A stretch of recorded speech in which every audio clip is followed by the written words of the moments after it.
Hello everybody, welcome to Driver Suit Blog Radio. I'm Dave Firestone. I'm going to be your host of this new podcast. It's going to be replacing the Friday features on the Driver Suit Blog. We're going to be talking about racing current events, racing memorabilia, and we might go off topic with the memorabilia every once in a while. Who knows? We might even swap muffin recipes.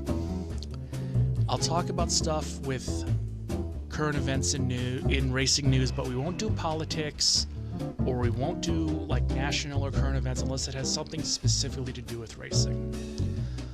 And at the time I'm recording this particular segment, Formula One has just finished off their United States Grand Prix, and there was an article posted on the TV ratings it was getting because it got a 0.72 and it got a 0.72 and 1.225 million viewers. Now they're talking about how, this article talks about how, well, you know, Formula One is a threat to NASCAR. It's like, why? Formula One has for decades tried to establish themselves in the United States, and outside of Austin, Texas, everything they've tried has failed. And this is not like a year or 2 years. This is decades we're talking about. This goes back to like maybe the 70s, I think. But this article talks about, well, you know, it's a ratings battle and blah, blah, blah. First off, the competing Cup Series race from Kansas, you had a 1.26 and 2.105 million viewers. No matter how you sliced it, Formula One still lost. And if you go a little deeper, the Xfinity Series race the day before had a 0.78 and 1.306 million viewers. So F1 lost to the Xfinity Series. Now, if that isn't bad enough, Friday Night SmackDown WWE drew 2.1 million viewers and a 0.5 rating, which is bad, but it's even worse if you consider the fact that while both races were good, SmackDown was mediocre. I'm sorry, the Brock Lesnar and Roman Reigns segment, first 30 minutes of the show, was the best thing on that show. The title swap was also entertaining for all the wrong reasons, because Charlotte was just acting like a child because she didn't want to, you know, she wanted to make the segment all about her. But yeah, it's... First off, we'll get back to the wrestling comparison in a few minutes, because there is another issue that will be discussed. Now, if Formula One really wants to establish themselves in the United States, why in the world would they ever have races in October? Especially when you've got the NFL, which is the big dog when it comes to sports in America. You're always going to be playing in their sandbox. If you're going to do business in the US, understand that it's our sandbox. You will play by our rules. And one of our rules when it comes to sports in America is that the NFL is king. You've also got the NBA, which had just had their opening week, the NHL, which already had a couple of weeks, and you had the baseball playoffs. No matter how you sliced it, you were the small dog in the yard. So if Formula One really wants to establish themselves in the US, why would they compete against the NFL? That is a battle you are never going to win. The one day in America that there are no other professional sporting events where they could be scheduled is Super Bowl Sunday, because no one is going to win a ratings war. Even if you have a college event, nobody's going to be there. Again, our sandbox, our rules. You want to play in it, you'll play by our rules. The other thing is, why would you go one-on-one against NASCAR? And I mentioned the wrestling connection because there was the Wednesday Night War for a year or so prior to this recording, and you had WWE NXT and AEW Dynamite, and they were going one-on-one, and it was just the ratings were suffering on both sides. Once NXT went to Tuesday nights, both shows got a major ratings boost.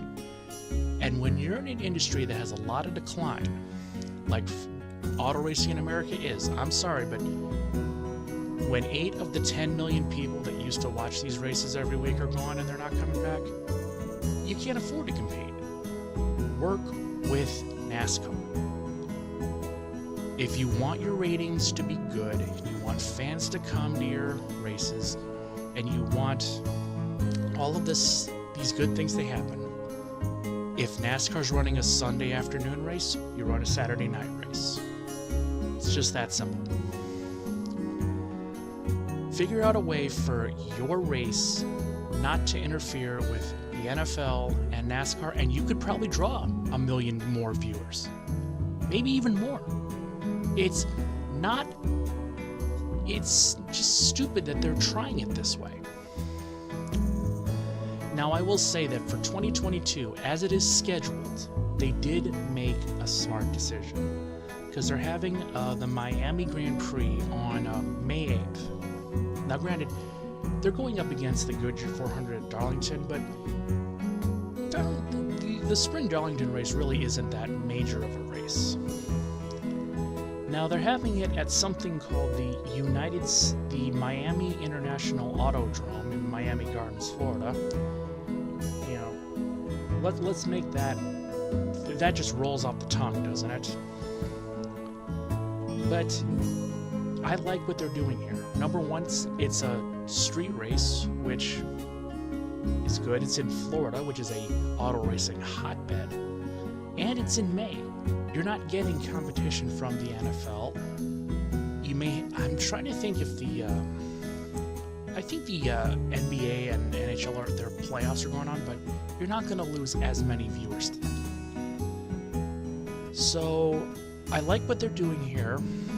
I think, again, if there's like a rain delay with NASCAR, they might be able to get 1 million more viewers, because again, you're not having the competition. But I want to see this work, but I'm going to wait for it to actually happen before I make my judgment. All right, I'm going to load up a different track on NASCAR 2015. I'm going to get a water break, and I'll be right back.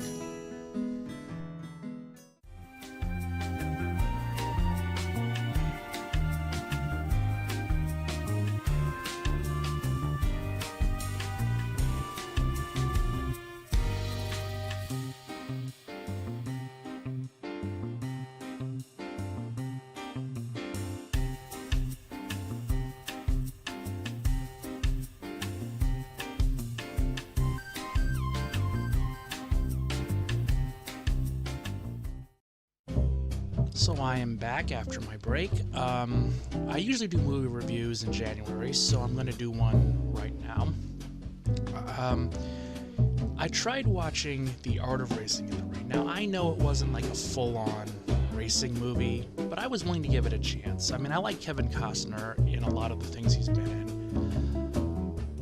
But this movie irritated me for a number of reasons. Kevin Costner narrates the story, and he plays a character named Enzo. Who is Enzo? Well, we'll get to that in a few minutes. This is a movie that does not know what kind of movie it's trying to be. And it's trying to be like 4 or 5 different kinds of movies. It's trying to be a racing movie, which it doesn't do well. It tries to be a gripping family drama. It doesn't do well. It tries to be a man doing everything to make his dreams come true movie. Doesn't do that well. It tries to be at one point it tries to be a courtroom drama. Doesn't do that well. And it's about a pet and his owner and the bond that they have. And like I said, it doesn't do that well. Remember how I said that there was a character named Enzo that was played by Kevin Costner? Yeah, he's the narrator of the movie, and he's a golden retriever. Yes, this movie is being narrated by a dog who... I honestly wasn't sure if the dog was dead or dying while this was going on. But it's just... Everything that they tried to do has been done 100 times before and 100 times better. You want a gripping courtroom drama? Watch A Few Good Men. You want a good racing movie? Go watch Grand Prix. You want a pet movie? Marley and Me. This is the kind of movie, if you took the racing out entirely and you replaced it with like a guy trying to be a country singer or an engineer trying to get a job at NASA, it would work the same. The racing footage is decent. I'm not going to say it's great. And I will say that the whole like trope of getting a job at Scuderia Ferrari was just cliche. Now, and just because something's cliche doesn't mean it has to be bad. I mean, watching horror movies on Halloween is cliche, but I don't think anybody will disagree that it's not fun. Nachos at a baseball game. Having a Budweiser while watching baseball. I mean, there's a lot of stuff that's cliche that's good. Going to Vegas to play the slot machines. But this movie does a lot of cliches, but doesn't do them well. It stops being entertaining. You know what? I take that back. I can't say that it stops being entertaining because it never was entertaining. There's also the trope that they do where the main character's ready to give up and then the dog comes in and tears up the papers and that gives him the strength that he needs to fight back. I seriously I had to stop there and just go for a walk. I had to go for a walk around the block because I just couldn't handle this. It was just, and granted, it is a Disney movie, but you can have a Disney movie that doesn't need to be overly sappy. In terms of a racing movie, like I said, it's not great. Many of the characters who are supposed to be likable just aren't. One of the main issues was that there are certain things in this movie that are unrealistic. Like I'm not even going to say any of the characters or any of their names or any of their actors because they don't deserve to be mentioned here. They're just not good.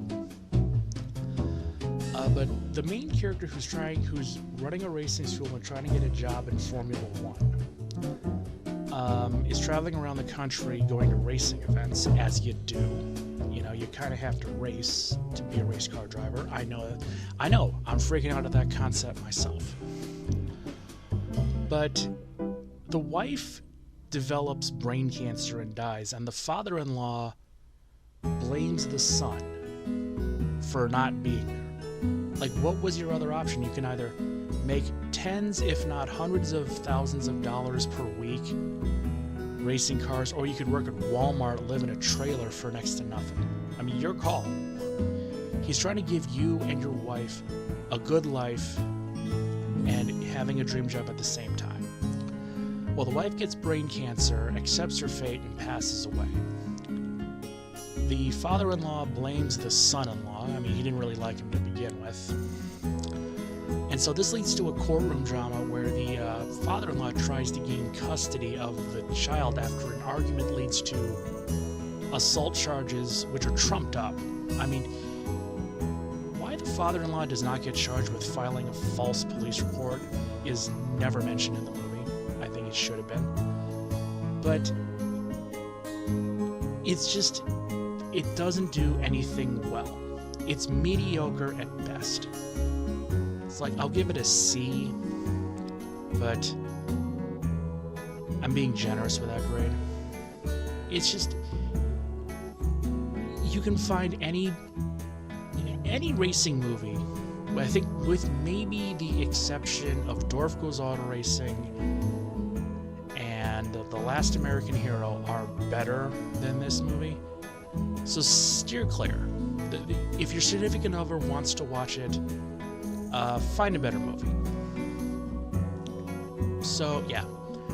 Okay, I'm going to be back next week with some more racing views. I'm going to do another racing movie next week. I'm not sure which one.